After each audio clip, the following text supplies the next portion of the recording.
ओम श्री साई नाथाय नमः। श्री साई सच्चरित्र अध्याय 7। इस अध्याय में अद्भुत अवतार, श्री साईं बाबा की प्रकृति, उनकी यौगिक क्रियाएं, उनकी सर्वव्यापकता, कुष्ठ रोगी द्वारा सेवा, खापर्डे के पुत्र को प्लेग, पंढरपुर गमन तथा अद्भुत अवतार। श्री साईं बाबा समस्त यौगिक क्रियाओं में पारंगत थे। 6 प्रकार की क्रियाओं के तो वे पूर्ण ज्ञाता थे। 6 क्रियाएं, जिनमें धौती, जिसमें एक 3 इंच चौड़े व लगभग 22.5 इंच लंबे कपड़े के भीगे हुए टुकड़े से पेट को स्वच्छ करना, खंड योग अर्थात अपने शरीर के अवयवों को पृथक पृथक कर उन्हें पुनः पूर्ववत जोड़ना, और समाधि आदि भी सम्मिलित हैं। यदि कहा जाए कि वे हिंदू थे, तो आकृति से वे यवन से प्रतीत होते थे। कोई भी यह निश्चय पूर्वक नहीं कह सकता था कि वे हिंदू थे या यवन।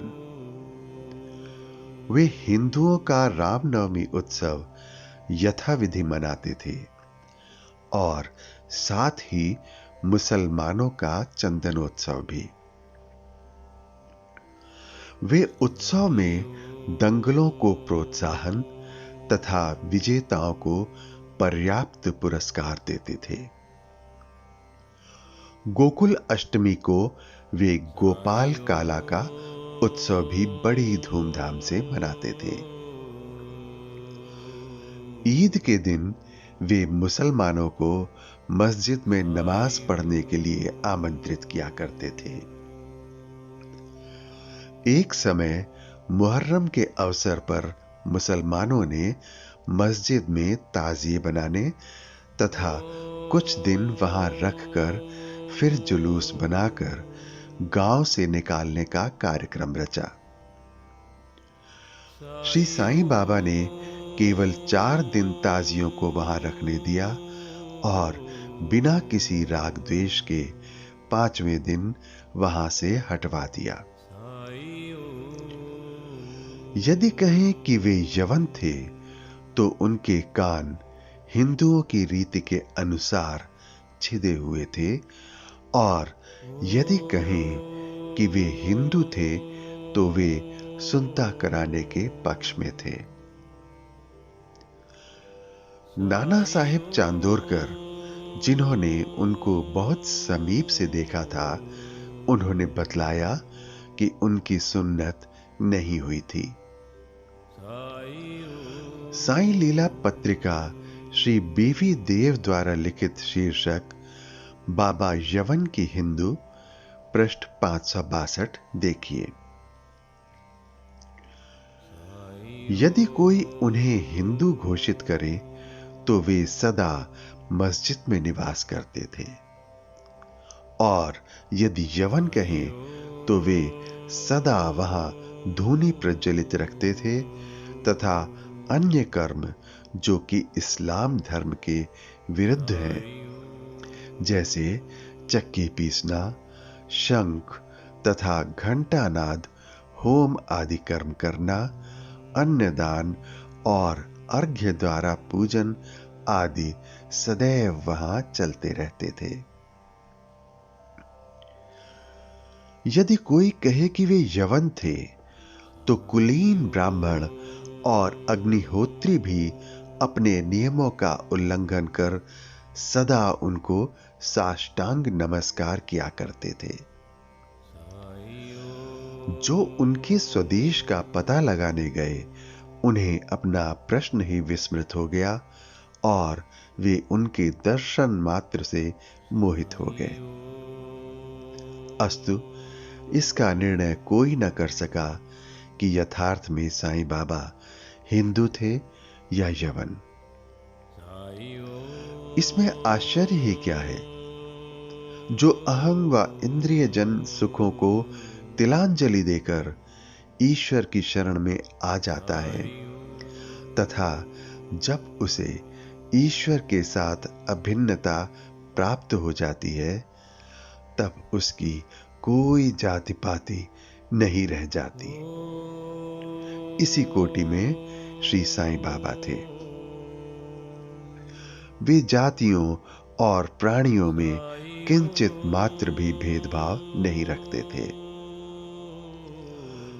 फकीरों के साथ वे आमिष और मछली का सेवन भी कर लेते थे। कुत्ते भी उनके भोजन पात्र में मुंह डालकर स्वतंत्रता पूर्वक खाते थे, परंतु उन्होंने कभी कोई आपत्ति नहीं की। ऐसा अपूर्व और अद्भुत श्री साईं बाबा का अवतार था। गत जन्मों के शुभ संस्कारों के परिणाम स्वरूप मुझे भी उनके श्री चरणों के समीप बैठने और उनका सत्संग लाभ उठाने का सौभाग्य प्राप्त हुआ। मुझे जिस आनंद व सुख का अनुभव हुआ उसका वर्णन मैं किस प्रकार कर सकता हूं। यथार्थ में बाबा अखंड सच्चिदानंद थे। उनकी महानता और अद्वितीयता का बखान कौन कर सकता है? जिसने उनके श्री चरण कमलों की शरण ली उसे साक्षात्कार की प्राप्ति हुई। अनेक सन्यासी, साधक और अन्य मुमुक्षु जन भी श्री साईं बाबा के पास आया करते थे।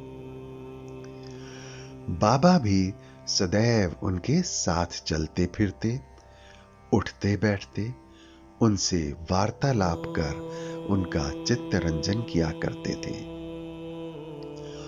अल्लाह मालिक सदैव उनके होठों पर था। वे कभी भी विवाद और मतभेद में नहीं पड़ते थे तथा सदा शांत और स्थिर रहते थे। परंतु कभी-कभी वे क्रोधित हो जाया करते थे। वे सदैव ही वेदांत की शिक्षा दिया करते थे। कोई भी अंत तक न जान सका कि श्री साईं बाबा वास्तव में कौन थे। अमीर और गरीब दोनों उनके लिए एक समान थे। वे लोगों के गुह्य व्यापार को पूर्णतया जानते थे और जब वे रहस्य प्रकट करते तो सब विस्मित हो जाते थे। स्वयं ज्ञानावतार होकर भी वे सदैव अज्ञानता का प्रदर्शन किया करते थे। उन्हें आदर सत्कार से सदैव अरुचि थी। इस प्रकार का श्री साईं बाबा का वैशिष्ट्य था। थे तो वो शरीरधारी, परंतु कर्मों से उनकी ईश्वरीयता स्पष्ट झलकती थी। शिरडी के सकल नर नारी उन्हें परब्रह्म ही मानते थे। बाबा की प्रकृति। मैं मूर्ख जो हूं, श्री साईं बाबा की अद्भुत लीलाओं का वर्णन नहीं कर सकता। शिरडी के प्रायः समस्त मंदिरों का उन्होंने जीर्णोद्धार किया। श्री तात्या पाटिल के द्वारा शनि, गणपति, शंकर, पार्वती, ग्राम्य देवता और हनुमान जी आदि के मंदिर ठीक करवाए। उनका दान भी विलक्षण था। दक्षिणा के रूप में जो धन एकत्रित होता था उसमें से वे किसी को 20 रुपए, किसी को 15 रुपए या किसी को 50 रुपए, इस प्रकार प्रतिदिन स्वच्छंदता पूर्वक वितरण कर देते थे। प्राप्तिकर्ता उसे शुद्ध दान समझता था। बाबा की भी सदैव यही इच्छा थी कि उसका उपयुक्त रीति से व्यय किया जाए। बाबा के दर्शन से भक्तों को अनेक प्रकार का लाभ पहुंचता था। अनेकों निष्कपट और स्वस्थ बन गए। दुष्टात्मा पुण्यात्मा में परिणत हो गए। अनेकों कुष्ठ रोग से मुक्त हो गए और अनेकों को मनोवांछित फल की प्राप्ति हो गई। पंगुओं की पंगुता नष्ट हो गई।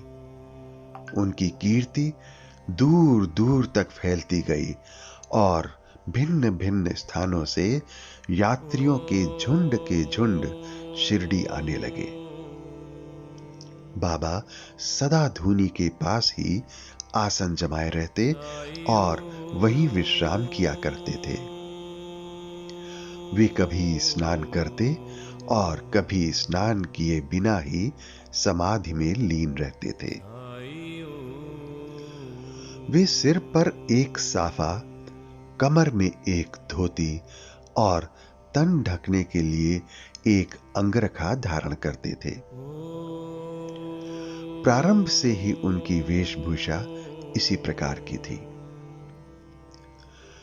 अपने जीवन काल के पूर्वार्ध में वे गांव में चिकित्सा कार्य भी किया करते थे। रोगियों को निदान कर उन्हें औषधि भी देते थे और उनके हाथ में अपरिमित यश था। इस कारण वे अल्पकाल में ही योग्य चिकित्सक विख्यात हो गए। यहां केवल एक ही घटना का उल्लेख किया जाता है जो बड़ी विचित्र सी है। विलक्षण नेत्र चिकित्सा। एक भक्त की आंखें बहुत लाल हो गई थीं। उनमें सूजन भी आ गई थी। शिरडी सरीखे छोटे ग्राम में डॉक्टर कहां? तब भक्तगण ने रोगी को बाबा के समक्ष उपस्थित किया। इस प्रकार की पीड़ा में डॉक्टर प्रायः लेप, मरहम, अंजन, गाय का दूध तथा कपूर युक्त औषधियों को प्रयोग में लाते हैं। पर बाबा की औषधि तो सर्वथा ही भिन्न थी। उन्होंने भिलावा पीसकर उसकी 2 गोलियां बनाई और रोगी के नेत्रों में एक एक गोली चिपकाकर कपड़े की पट्टी से आंखें बांध दी। दूसरे दिन पट्टी हटाकर नेत्रों के ऊपर जल के छींटे छोड़े गए।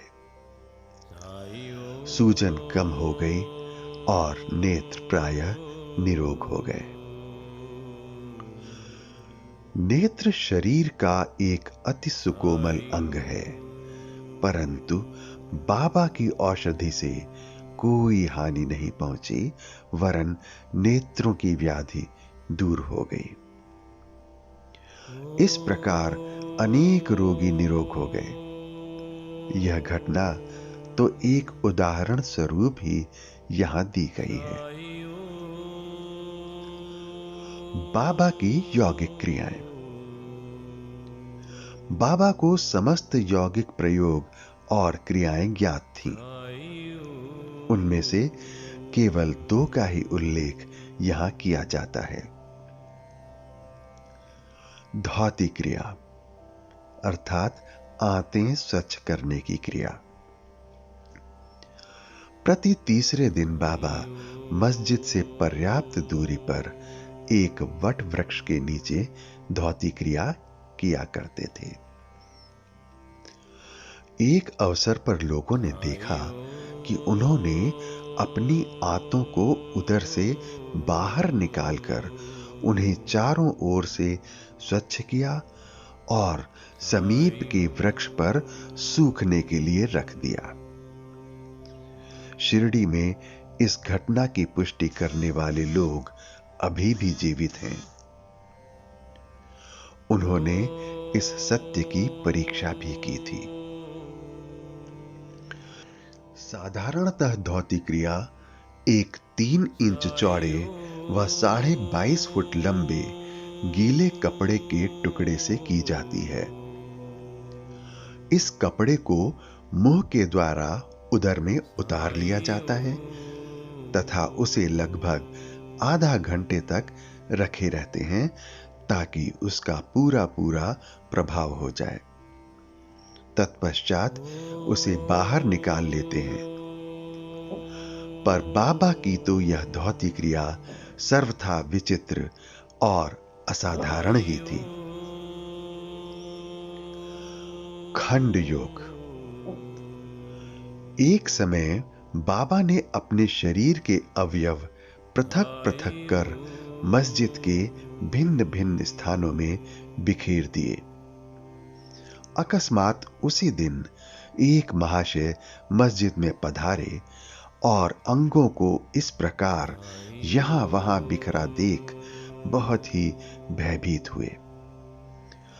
पहले तो उनकी इच्छा हुई कि लौटकर ग्राम अधिकारी के पास यह सूचना भिजवा देनी चाहिए कि किसी ने बाबा का खून करके उनके टुकड़े टुकड़े कर दिए हैं। परंतु सूचना देने वाला ही पहले पकड़ा जाता है, यह सोचकर वे मौन ही रहे। दूसरे दिन जब वे मस्जिद में गए तो बाबा को पूर्वव्रत हृष्टपुष्ट और स्वस्थ देखकर उन्हें बड़ा विस्मय हुआ। उन्हें ऐसा लगा कि पिछले दिन जो दृश्य देखा था कहीं वह स्वप्न तो नहीं था। बाबा बाल्यकाल से ही यौगिक क्रियाएं किया करते थे और उन्हें जो अवस्था प्राप्त हो चुकी थी उसका सत्य ज्ञान किसी को भी नहीं था। चिकित्सा के नाम से उन्होंने कभी किसी से एक पैसा भी स्वीकार नहीं किया। अपने उत्तम लोकप्रिय गुणों के कारण उनकी कीर्ति दूर दूर तक फैल गई। उन्होंने अनेक निर्धनों और रोगियों को स्वास्थ्य प्रदान किया।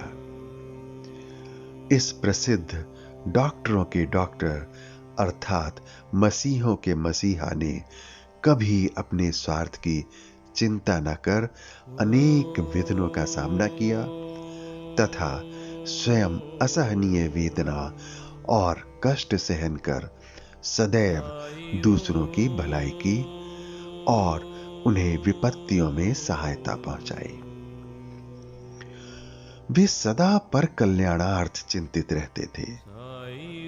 ऐसी ही एक घटना नीचे लिखी जाती है जो उनकी सर्वव्यापकता तथा महान दयालुता की द्योतक है। बाबा की सर्वव्यापकता और दयालुता। सन 1910 में बाबा दीपावली के शुभ अवसर पर धूनी के समीप बैठे हुए अग्नि ताप रहे थे तथा साथ ही धूनी में लकड़ी डालते जा रहे थे। धूनी प्रचंडता से प्रज्वलित थी। कुछ समय पश्चात उन्होंने लकड़ियां डालने के बदले अपना हाथ ही धूनी में डाल दिया। हाथ बुरी तरह से झुलस गया। नौकर माधव तथा माधवराव देशपांडे ने बाबा को धूनी में हाथ डालते देखकर तुरंत दौड़कर उन्हें बलपूर्वक पीछे खींच लिया। माधवराव ने बाबा से कहा, देवा, आपने ऐसा क्यों किया? बाबा सावधान होकर कहने लगे, यहां से कुछ दूरी पर एक लोहारिन जब भट्टी धौंक रही थी उसी समय उसके पति ने उसे बुलाया। कमर से बंधे हुए शिशु का ध्यान छोड़ वह शीघ्रता से वहां दौड़ कर गई। अभाग्यवश शिशु फिसलकर भट्टी में गिर पड़ा। मैंने तुरंत भट्टी में हाथ डालकर शिशु के प्राण बचा लिए। मुझे अपना हाथ जल जाने का कोई दुख नहीं है, परंतु मुझे संतोष है कि एक मासूम शिशु के प्राण बच गए। कुष्ठ रोगी द्वारा सेवा। माधवराव देशपांडे के द्वारा बाबा का हाथ जल जाने का समाचार पाकर श्री नाना साहेब चांदोरकर बंबई के सुप्रसिद्ध डॉक्टर श्री परमानंद के साथ दवाइयां, लेप, मरहम तथा पट्टियां इत्यादि साथ लेकर शीघ्रता से शिरडी को आए।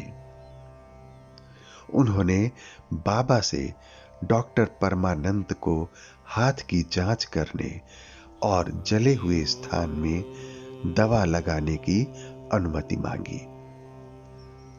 यह प्रार्थना अस्वीकृत हो गई।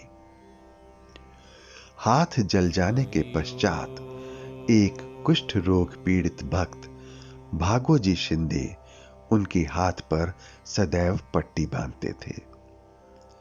उनका कार्य था प्रतिदिन जले हुए स्थान पर घी मलना और उसके ऊपर एक पत्ता रखकर पट्टियों से उसे पुनः पूर्ववत कसकर बांध देना। घाव शीघ्र भर जाए, इसके लिए नाना साहेब चांदोरकर ने पट्टी छोड़ने तथा डॉक्टर परमानंद से जांच व चिकित्सा कराने का बाबा से बारंबार अनुरोध किया। यहां तक कि डॉक्टर परमानंद ने भी अनेक बार प्रार्थना की, परंतु बाबा ने यह कहते हुए टाल दिया कि केवल अल्लाह ही मेरा डॉक्टर है। उन्होंने हाथ का परीक्षण करवाना अस्वीकार कर दिया। डॉक्टर परमानंद की दवाइयां शिरडी के वायुमंडल में न खुल सकीं और न ही उनका उपयोग ही हो सका। फिर भी डॉक्टर साहब का परम भाग्य था जो उन्हें बाबा के श्री दर्शन का लाभ हुआ।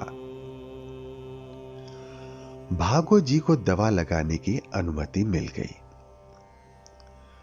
कुछ दिनों के उपरांत जब घाव भर गया तब सब भक्त सुखी हो गए, परंतु यह किसी को भी ज्ञात न हो सका कि कुछ पीड़ा शेष रही थी या नहीं। प्रतिदिन प्रातःकाल घृत से हाथ की मालिश और पुनः कसकर पट्टी बांधना श्री साईं बाबा की समाधि पर्यंत यह क्रम इसी प्रकार चलता रहा। श्री साईं बाबा सदृश पूर्ण सिद्ध को यथार्थ में इस चिकित्सा की भी कोई आवश्यकता नहीं थी, परंतु भक्तों के प्रेमवश उन्होंने भागो जी की यह सेवा अर्थात उपासना निर्विघ्न स्वीकार की। जब बाबा लेंडी को जाते तो भागो जी छाता लेकर उनके साथ ही जाते थे। प्रतिदिन प्रातःकाल जब बाबा धूनी के पास आसन पर विराजते तब भागो जी भी वहां पहले से ही उपस्थित रहकर अपना कार्य प्रारंभ कर देते थे। भागो जी ने पिछले जन्म में अनेक पाप कर्म किए थे। इस कारण वे कुष्ठ रोग से पीड़ित थे। उनकी उंगलियां गल चुकी थीं और शरीर पीप आदि से भरा हुआ था, जिसमें दुर्गंध भी आती थी। यद्यपि बाह्य दृष्टि से वे दुर्भागी प्रतीत होते थे, परंतु बाबा का प्रधान सेवक होने के नाते यथार्थ में वे ही अधिक भाग्यशाली तथा सुखी थे। उन्हें बाबा के सानिध्य का पूर्ण लाभ प्राप्त हुआ। बालक खापर्डे को प्लेग। अब मैं बाबा की एक दूसरी अद्भुत लीला का वर्णन करूंगा। श्रीमती खापर्डे, जो कि अमरावती के श्री दादा साहब खापर्डे की धर्मपत्नी थी, अपने छोटे पुत्र के साथ कई दिनों से शिरडी में थी। पुत्र तीव्र ज्वर से पीड़ित था। उसके पश्चात उसे प्लेग की गिल्टी भी निकल आई।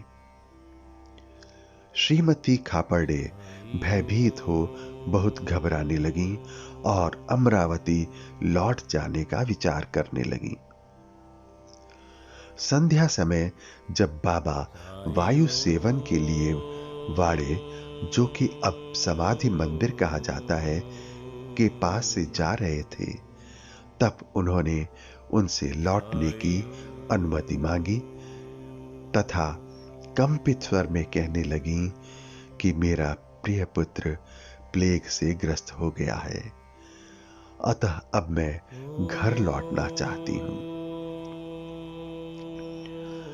प्रेम पूर्वक उनका समाधान करते हुए बाबा ने कहा,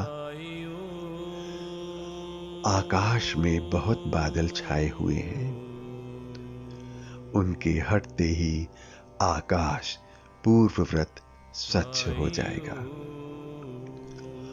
ऐसा कहते हुए उन्होंने कमर तक अपनी कफनी ऊपर उठाई और वहां उपस्थित सभी लोगों को अंडों के बराबर 4 गिल्टियां दिखाकर कहा, देखो मुझे अपने भक्तों के लिए कितना कष्ट उठाना पड़ता है। उनके कष्ट मेरे हैं। यह विचित्र और असाधारण लीला देखकर लोगों को विश्वास हो गया कि संतों को अपने भक्तों के लिए किस प्रकार कष्ट सहन करने पड़ते हैं। संतों का हृदय मोम से भी नरम तथा मक्खन जैसा कोमल होता है। वे अकारण ही भक्तों से प्रेम करते और उन्हें अपना निजी संबंधी समझते हैं। पंढरपुर गमन और निवास। बाबा अपने भक्तों से कितना प्रेम करते थे और किस प्रकार उनकी समस्त इच्छाओं तथा समाचारों को पहले से ही जान लेते थे, इसका वर्णन कर मैं यह अध्याय समाप्त करूंगा। नाना साहेब चांदोरकर बाबा के परम भक्त थे। वे खानदेश में नंदूरबार के मामलतदार थे।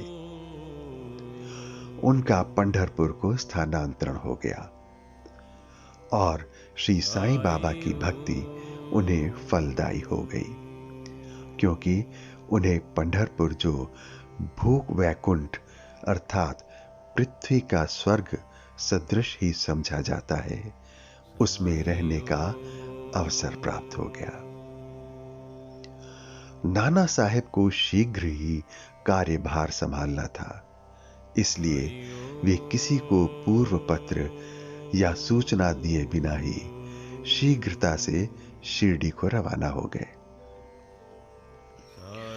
वे अपने पंढरपुर अर्थात शिरडी में अचानक ही पहुंचकर अपने विठोबा अर्थात साईं बाबा को नमस्कार कर फिर आगे प्रस्थान करना चाहते थे। नाना साहेब के आगमन की किसी को भी सूचना न थी, परंतु बाबा से क्या छिपा था, वे तो सर्वज्ञ थे। जैसे ही नाना साहेब नीम गांव पहुंचे, जो शिरडी से कुछ ही दूरी पर स्थित है, बाबा पास बैठे हुए म्हालसापति, अप्पा शिंदे और कांशीराम से वार्तालाप कर रहे थे। उसी समय मस्जिद में स्तब्धता छा गई और बाबा ने अचानक ही कहा,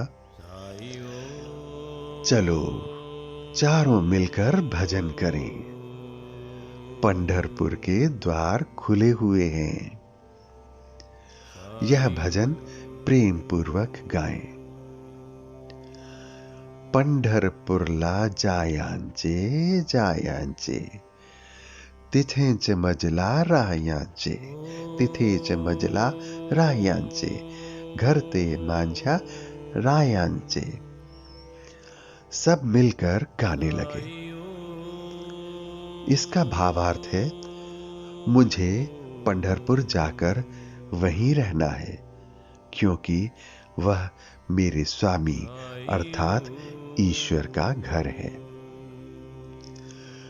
बाबा गाते जाते और भक्तगण उसे दोहराते जाते थे।